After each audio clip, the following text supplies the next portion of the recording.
Fatwa 2. Hukuman Allah atas semua orang.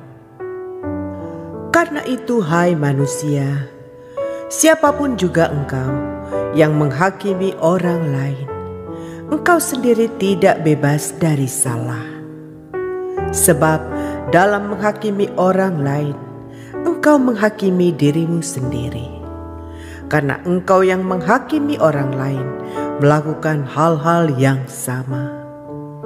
Tetapi kita tahu bahwa hukuman Allah berlangsung secara jujur atas mereka yang berbuat demikian.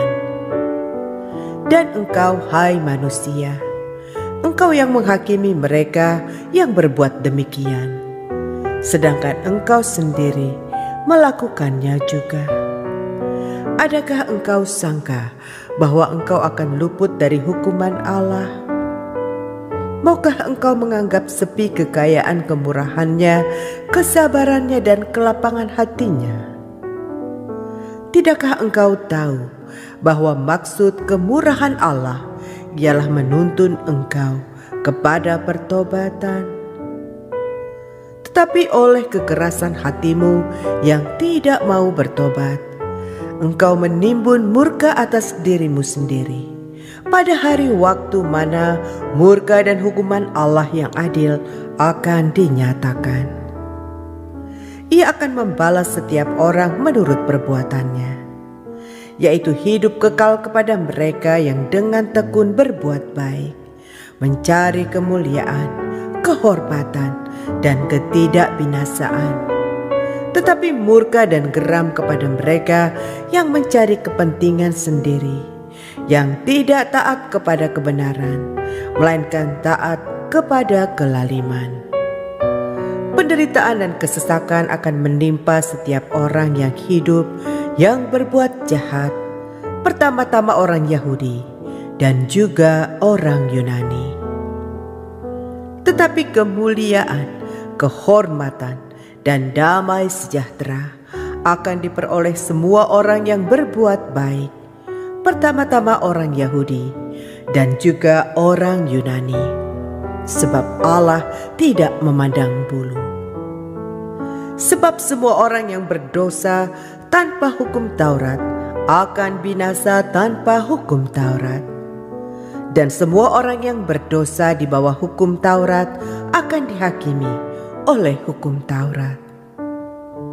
Karena bukanlah orang yang mendengar hukum Taurat yang benar di hadapan Allah, tetapi orang yang melakukan hukum Tauratlah yang akan dibenarkan. Apabila bangsa-bangsa lain yang tidak memiliki hukum Taurat oleh dorongan diri sendiri melakukan apa yang dituntut hukum Taurat, maka walaupun mereka tidak memiliki hukum Taurat, mereka menjadi hukum Taurat bagi diri mereka sendiri. Sebab dengan itu mereka menunjukkan bahwa isi hukum Taurat ada tertulis di dalam hati mereka, dan suara hati mereka turut bersaksi, dan pikiran mereka saling menuduh atau saling membela. Hal itu akan nampak pada hari bila mana Allah sesuai dengan Injil yang kuberitakan akan menghakimi segala sesuatu yang tersembunyi dalam hati manusia oleh Kristus Yesus. Hukum Taurat dan sunat tidak menyelamatkan orang Yahudi. Tetapi jika kamu menyebut dirimu orang Yahudi dan bersandar kepada hukum Taurat, bermegah dalam Allah, dan tahu akan kehendaknya, dan oleh karena diajar dalam hukum Taurat, dapat tahu mana yang baik dan mana yang tidak, dan yakin bahwa engkau adalah penuntun orang buta dan terang bagi mereka yang di dalam kegelapan, pendidik orang bodoh dan pengajar orang yang belum dewasa. Karena dalam hukum Taurat engkau memiliki kegenapan segala kepandaian dan kebenaran. Jadi bagaimanakah engkau yang mengajar orang lain? Tidakkah engkau mengajar dirimu sendiri? Engkau yang mengajar, jangan mencuri, mengapa engkau sendiri mencuri? Engkau yang berkata, jangan berzina, mengapa engkau sendiri berzina? Engkau yang jijik akan segala berhala, mengapa engkau sendiri merampok rumah berhala? Engkau bermegah atas hukum Taurat, mengapa engkau sendiri menghina Allah dengan mengajar hukum Taurat itu? Seperti ada tertulis, sebab oleh karena kamulah nama Allah dihujat di antara bangsa-bangsa lain. Sunat memang ada gunanya jika engkau mentaati hukum Taurat.